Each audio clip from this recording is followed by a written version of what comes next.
Jimmy Carter was born in Plains, Georgia in 1924. His dad was a small businessman and his mother was a registered nurse. Everything changed for the Carters when they bought a peanut farm just outside Plains in 1928.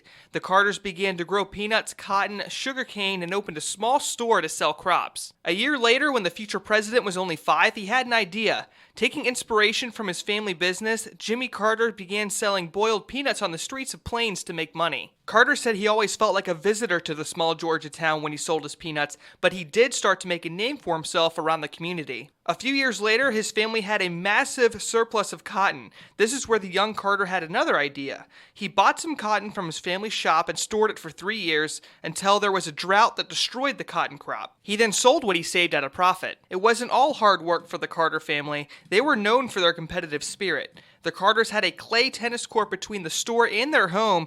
Jimmy in his childhood also enjoyed hunting, fishing, and listening to the radio. Even during the Great Depression, his family was doing well. Carter said there was always plenty to eat, and the family had just enough money to support themselves through the 1930s. Finally, in 1938, the family farm received a couple things that many of us take for granted today: electricity and running water.